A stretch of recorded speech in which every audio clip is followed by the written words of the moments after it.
Weekly with Brianna T. Seth P. But who cares about us? Because look who we have with us. The man, the myth, the legend, William Britton. Hey, thanks for having me. Hopefully everyone, he saved this town. Save this town. Why? Again, I've mentioned this multiple times. Why is there not a statue up for you yet? We're going to talk about his big story. Yeah. Big story, kids. Stick around. Story time's coming up. That's exciting. But first, Will, we'd like to do some. By the way, thanks for joining us. We do headlines right off the bat. So here we go. It is all about those. Breaking news. Yes, I'm sorry. We almost skipped right past that. I know it's a chatter around town. The big car wreck that happened on Front Street. Let's look at some of these pictures. Will did not know about this. So it involved two vehicles. All right. Now we're still learning details about this. Brianna, you were reading something about this. So it looked like the red truck. The two vehicles. One car and a truck. That truck slammed into the one mountain bank. We believe, what'd you say, that it seemed like the truck hit the car was parked there? I think they're investigating the accident still, but from what the Mariner is reporting, it looks like the silver car was parked outside of Mountain One Bank, and the red car, or truck rather, hit the Toyota and then veered off into the bank. Smashed right into it, right through the front doors. And something I did not know but found out this morning was that people were actually in the bank when it happened. Wow. I thought it was closed because it was Saturday, but no. But everyone seemed to be okay. All the chat, if you've been on social media, you've seen it. Some people were sort of arguing a little bit, like these pictures should not be posted. We always get hate online, though. So yeah. Some people think we were being gossipy, but every news channel covered it. So why is it not okay for us to cover it? You got it. Just saying. Let's move on to water. By the way, so if you don't know who Will is, by the way, he is the sewer supervisor at the wastewater treatment center. That's right. We have lots to talk. He brought an entire folder of things to talk about. That looks heavy. This has me a little concerned, but we'll get there. Don't want to be caught off guard if you ask for a number. He's going to correct us quite a bit. Specifically, zero gravity systems. No such thing. Option 2, zero gravity. That is right. We'll talk about it, though. First, though, we're going to do that. The residents dealing with chronic brown water. You've heard a lot about this, right? So there's a lot of chatter around town. If we should help those individuals, and if so, how, I think everyone agrees they should get some help. Definitely. That comes down to what sort of help that is. So for a while, that's been going on about filters, getting the residents filters, right? And I guess the problem really came down to, the TA spoke about this, that there are so many different water filters and trying to get the certain one for the home. And then on top of that, if the town helps put them in, are they responsible for the future maintenance? So that is, so but the bottom line, it's too complicated for that. So what are we going to do? The TA suggested something else. Take a listen. If the board wishes to go down a road of this type, we would recommend a straight rebate type of system.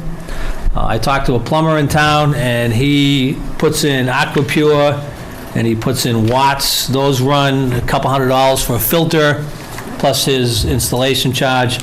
I spoke to a local builder who put one in a house of his. He said it was around $800. So that's how we came up with a rebate of around $500 to people who had chronic brown water, which we've tried to define in the policy. Okay, so the selectmen then responded. You both were there. You mentioned the selectmen they weren't against it, but they weren't necessarily thrilled with it, correct? From what I remember, Selectman Curran basically had said, well, how $500 per each household, say every household needs one, right. You're looking at $2 million or something like that. So I think she said that she was concerned on how they would actually implement that policy. And the TA did say what he really suggests is we wait till the flushing. We have the flushing going on right now. This flushing, just so you're aware, here's some video of it. It is we're doing a new system here. So the town hired an engineer that studied our water pipes, and now they're doing it in a specific order. And they think this flushing is going to make a huge difference. So they're going to wait on that. It is. But you were at that meeting. You were at that meeting for a good long while. That was a fun one. 4.5 hours? What about me? I was at that meeting for a good long while. Oh God, I couldn't do it. By the way, if you do suffer from chronic brown water, just so you know, you can get help right now. You just go to the town's website. You fill out a little form that goes to the water department and then to the TA. The TA will have the final say on that. But there's help out there for you now, so keep that in mind. Definitely still report it, even though... Do that. Please be sure to report. The town depends on that information to make its plan. So People got to speak up, and then they can get out and address and hopefully fix the problem for you. Well said. Well More said. articulate than us. I know. We're like, Good to call have the you. town hall. Okay, what else? Oh, by the way, town election at that selectment meeting too, just if you know, it got shifted. It was what, in April, right, or It was something? supposed to be on Memorial Day weekend Right, and it has- in 2020, Yeah. but now it is. May 30th. May 30th. May 30th. By the way, it's going to be a big one. You think? We think. It depends. I don't Just so know. you know.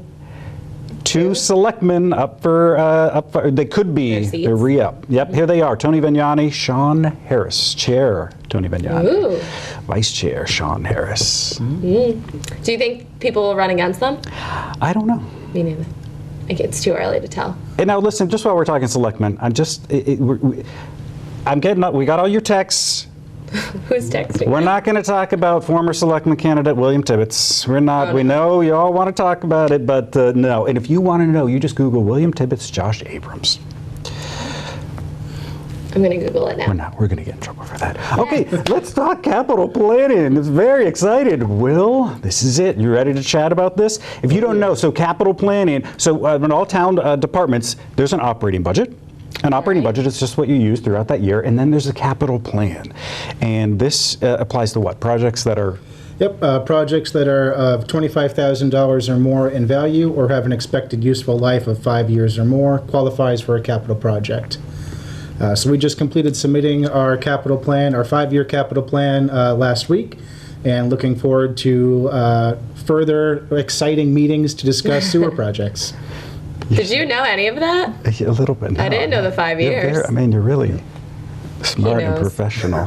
Okay, so look, he's got all this stuff right here. You have 5 projects that you just submitted, so they all had to submit it. He has to write up a whole bunch of reports. How long did this take you? A couple weeks. Most of it's a lot of back and forth with vendors, manufacturers, product suppliers to try to get price proposals so we can give realistic numbers to the capital planning committee. We can usually generally estimate where costs are going to come in pretty well, but having that backup really makes a good plan. Can we talk about some of the projects? I mean, are we allowed to give a little preview? Definitely. Can you do it in 60 seconds? I'll try. You can help me out. I'm kidding. Okay, what do you got? You have 5 projects, right? Yep, so these are recently submitted, unapproved, pending projects for capital.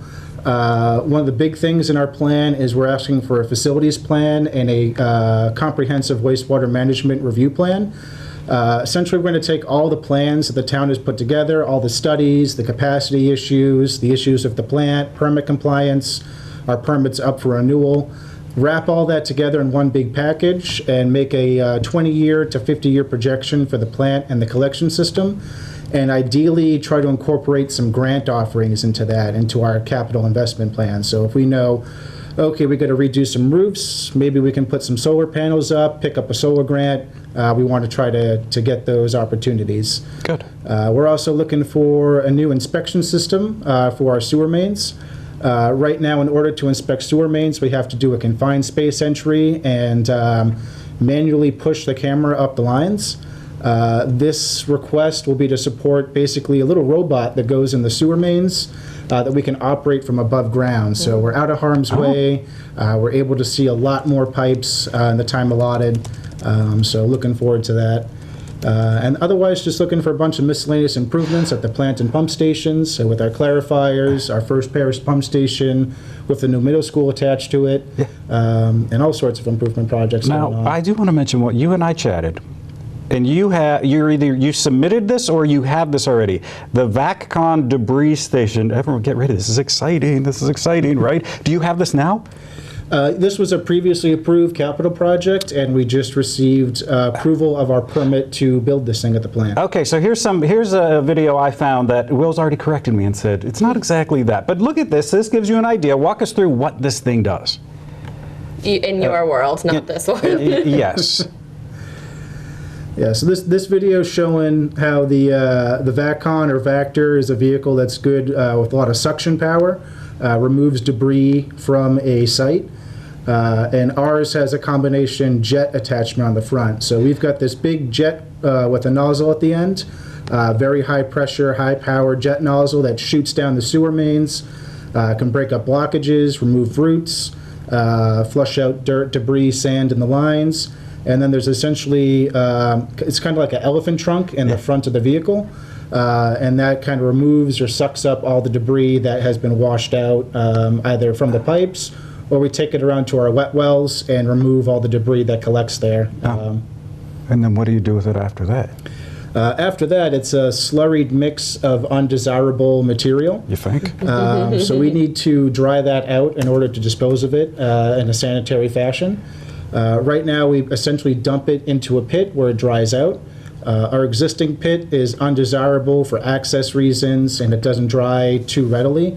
So we're building a new, larger pit at the plant with better drainage, better modifications for spill prevention, spill control, and it's going to allow us to catch up on the backlog of projects. We estimate unfortunately, about a 10-year backlog in pipe cleaning projects in the Yikes. town. 10 years. Well, I want to talk a little bit about the treatment center. You do tours over there. We do. Okay. Well, why, you walk through the entire place, yeah? We do. We do tours on a per-request basis, and on an annual basis, we do a tour for the middle school students. Fun. It's always an exciting one.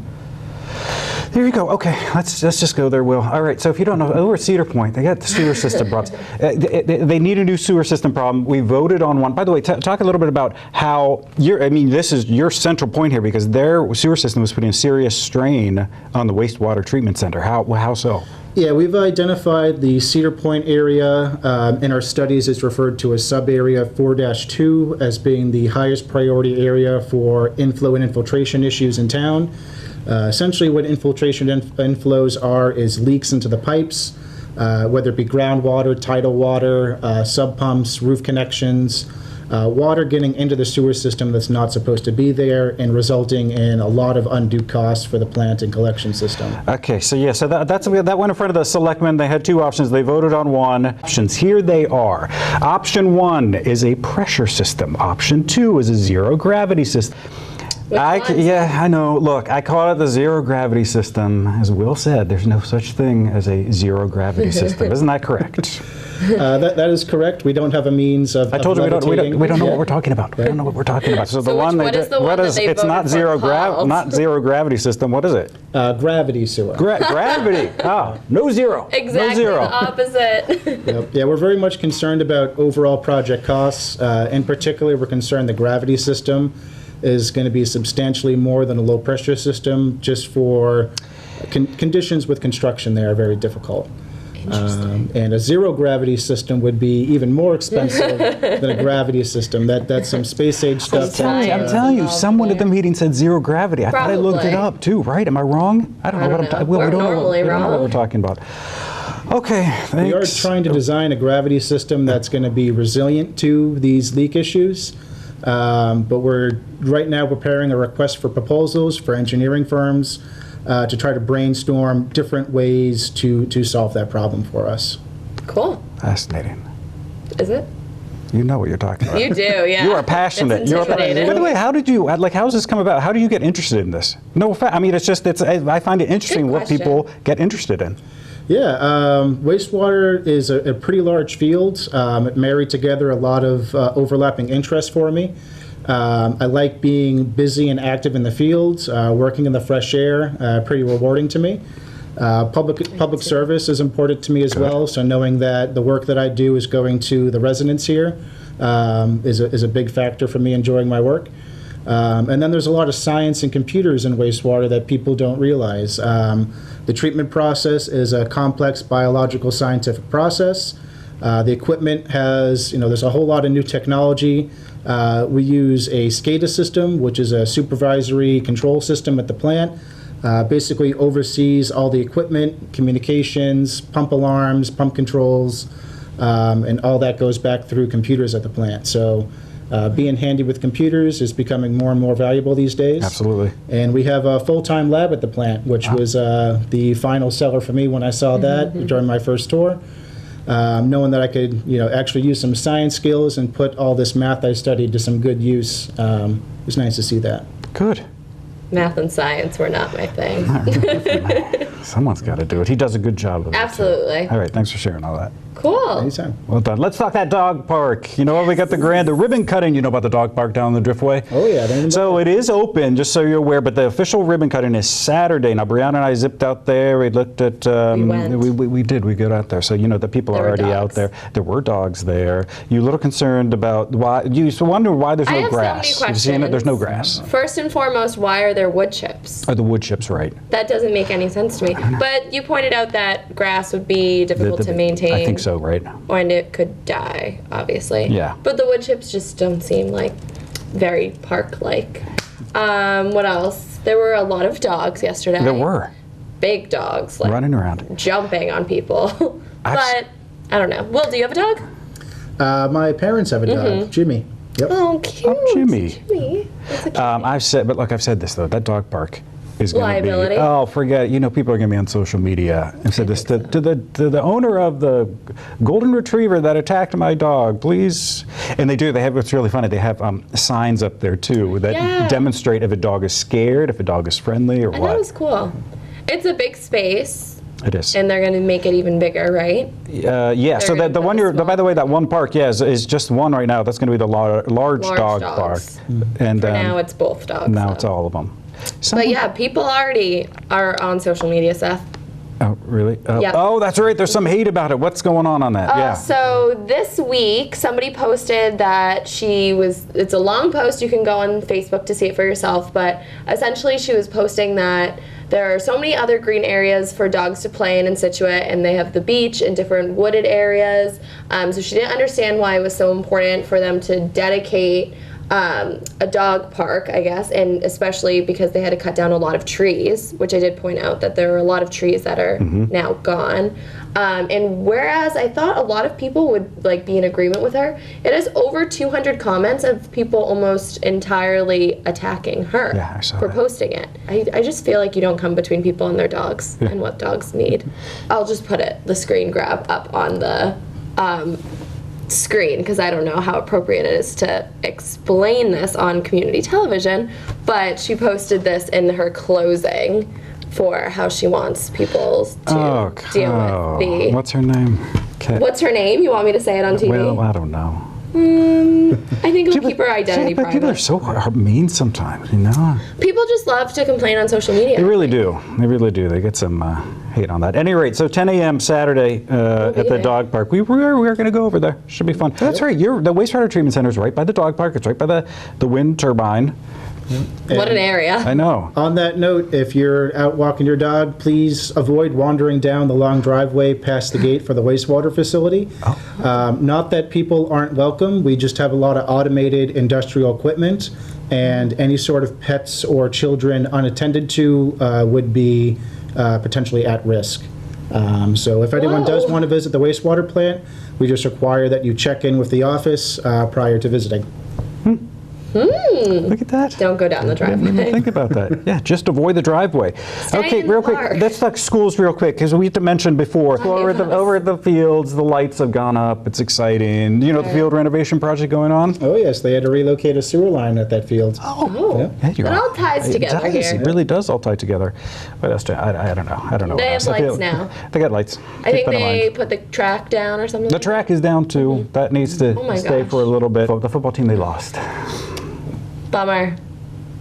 We did see a mother. We're not going to identify the mother.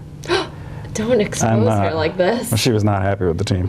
She With said her they son in performed. I particular. know. She said they performed poorly. It's high school sports, everyone. It is. Okay. All right. Let's take a little break. Coming up next, Will's going to play Guess That Price of Our Home of the Week with a twist. Woo! Should be exciting. Stick around. We're back right after this.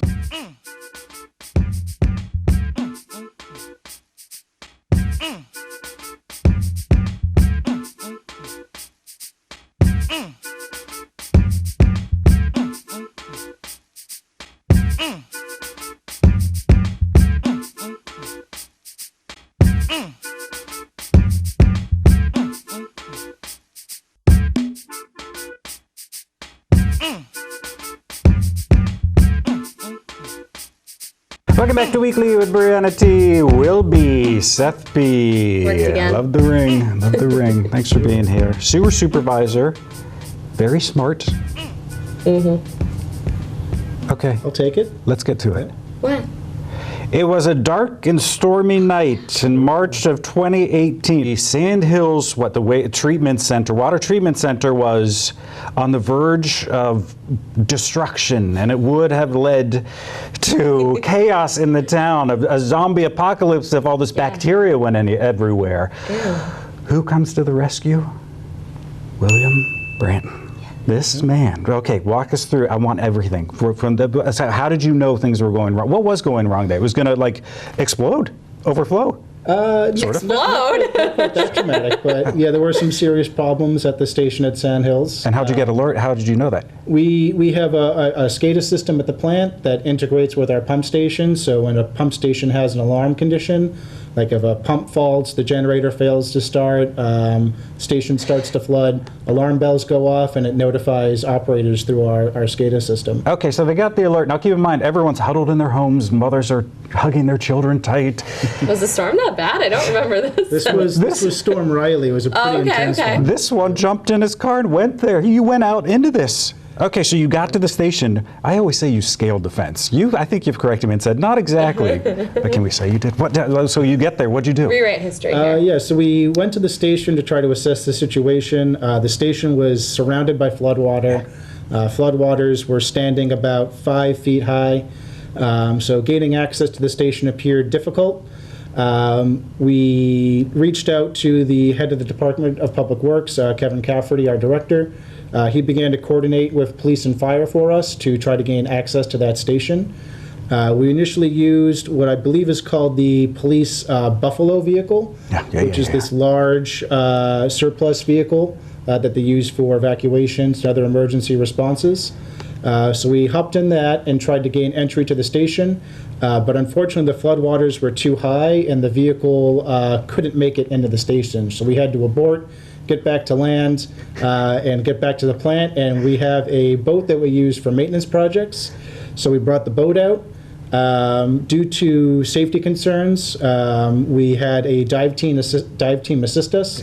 They have those nice insulated suits, so the storm waters weren't getting to them as far as affecting their body temperature. So they had me hop in the boat. They kind of pushed me over to the fence. We couldn't get the main gate to open, so I hopped up on the fence. They tilted the boat through the man gate, and then I hopped back into the boat. And we got into the pump station. There was a pump there that wasn't operating properly. So without that pump pumping, the water coming into the station was more than the station could handle. And the station was actually flooding from the inside out. So we had the storm waters on the outside, but the wet well in the inside of the station reached a level where the floor drain started to flood back on the dry side of the pump station. Had that gone on for much further, we would have lost all the pumps at the station and been in a very difficult position. So thankfully we got the pump running again. We made some adjustments to the influent gate. And once things were stabilized, got back in the boat and the dive team got me out of there. So Whoa. Big thank you to Scituate Police and Fire. Absolutely. Yep. That's a crazy story, honestly. It's a great story.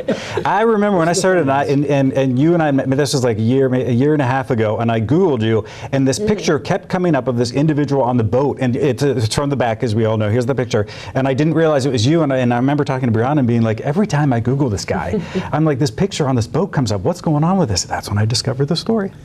Yeah, I need to remember to pose next time. I look like a rescue victim, unfortunately. You do. You did talk a little bit about how there's the one picture where obviously they're walking there, and it's sort of like the water's not that deep, but you had mentioned that the way it was rising, it was intense.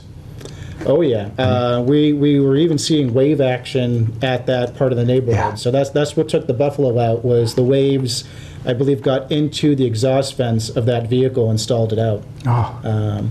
Thankfully, it's a very sturdy vehicle, so we were able to restart it and get it out of there. Good for you. Yeah. Well done. That's crazy. When you see this man, shake his hand. Give him a hug. Give him a hug. Give him a hug. All right, let's move on. You know, it's time. We do this little segment called Home of the Week, and it features a thing called Guess That Price. So we show you a property, and you're going to try to guess that price. All right. All right. But in honor of William Branton, That was a funny question. It is not the Home of the Week. It is the wastewater treatment center of the week. That's correct. All right, Brianna. So we're going to show you pictures of a wastewater treatment center. All right. And you're going to try to guess the price. So this is We only have one picture, okay? It's just one picture. It's a brief description, so this will go fast, but it is a state-of-the-art wastewater treatment facility located in Pittsfield, Massachusetts. It features new upgrades to meet EPA requirements, full compliance with the current EPA standards for the first time in the last 10 years. By the way, he's actually Pittsfield. really studying this picture. You know, Okay. Okay, Good. go on. The plant has limited amounts of aluminum, phosphorus, and nitrogen discharged into the Housatonic River, which is for the first time compliant with the EPA standards. It was recently reduced from the original bid price, I guess. I don't know what all of these circles are. Yeah, walk us through this. So what are these features here, I Will? did What a are lot these, of Googling what is and couldn't figure it out. What's this? The circles. So the circle structures are typically clarifiers, and they can be either primary or secondary clarifiers. So primary clarifiers take out the heavy materials coming into the head of the plant and drive down BOD, or biological organic loading, or depletion. And then secondary clarifiers are used for solids removals. So the process typically works with an activated sludge, which is kind of like a biomass that accelerates the natural breakdown of waste. And you don't want that sludge in the final product. So the secondary clarifier is a place to allow that sludge to settle out. This is so much science. It's smart. It's called flocculation and settling. The sludge is heavier than water, so it sinks to the bottom of the tank. Oh, I've and seen the that. clear I went water's there. allowed to go over. You should go get this tour. This is fascinating to see. They do. seen They that. show the water, and everything does. It sinks to the bottom, and that's how you know it's ready to. Then you, well, whatever. Now, Yeah, the sludge in the Whatever. bottom gets returned back into the process, and the clear water on the top runs over the launders and right. goes to the next stage of treatment. yes. What's going on? What are these like solar panel things here? That's what I was trying to get a better view on, is if they were solar panels or if they were tubes. I can zoom in. Looks like solar. Okay. thought solar panels, but I Well, don't- these are the tubes over here, right? Yep, yeah, that's probably your aeration systems with different contact tanks. Looks like they're probably set up for nitrifying, denitrifying, and phosphorus removal, just based on the pattern of that tank. So the sludge will go down and then turn around and go back, and it'll go through anoxic zones, which is where they try to suspend oxygen or limit oxygen in the sludge to try to make the sludge do what you want it to do, removing certain nutrients. Okay, I have a question. Did you know all of this before you started working here? Or is this stuff you've like accumulated knowledge? This is accumulated knowledge. Okay. I'm like a sponge. If you put Oh, that's me good. in a room with information, I will absorb that information. Oh, good. That is Yeah, a lot of information. And you have. You have. Okay, Will, so here's what you're going to do. If you were going to buy this For the town of Scituate. for the town of Scituate, how much do you think this would cost? Now, is this the complete plant or just the recent upgrades that we're purchasing? Brianna? I don't know. I'm gonna go with complete nice looking plant, plant. because when you Google Doesn't this is the it only looks like a picture that complete comes plant. up. Yeah. And do we know what the capacity is? Is this like a 3 or 5 MGD plant? Oh my God. I don't know what MGD What does that stands for. mean? A million gallons per day. Oh, I didn't see that anywhere. This is really educational. MGD. That I don't know. Let's just go with 5 for the sake of argument's sake. It's a pretty. We're just choosing a random number. It's a pretty nice looking plant. I could go anywhere between 60 and 90 million, so I'm gonna call it 78 million. 78 million it is, guess. Brianna, what is the cost of that wastewater treatment center? Originally bidded, I guess, is that the right word? For 74 million. All right. But it just had I think, so this isn't relevant, but they didn't end up choosing this because it was too expensive. So the one they went with, it was instead $15 million less, so it would be like around 60 million. I don't know. But he knew, like, right away. I would have just been like, I don't know, $10 million. What do you think, These things Seth? cost a lot. Yeah. They do cost a lot. I'm at a loss. So we have this kind of facility? Similar. this. We have secondary clarifiers. We have sand filters. We have aeration tanks, but we don't have the tanks with those channels like that. They're I kind of just see. like big pools. Okay. We have a belt filter press, a UV disinfection system. Okay, I read about that. We gotta go. We gotta go. We still gotta do a tour over there. I really want to do that with you. I thought you had. Not We yet. talked about it, but no, we didn't. Oh. I don't know. Anytime. Okay. All right. I don't. Cool. I really, that's all I got. I don't even know how to. I feel like I talk know a lot about I wastewater. feel really dumb. I feel really really dumb. Thanks for joining us, Will. It's great. We'll have to have you back soon. Thank you. Yeah. Yeah. All right. Once again, thanks for joining us. Brianna T, Will B, Seth B. We'll see you next week.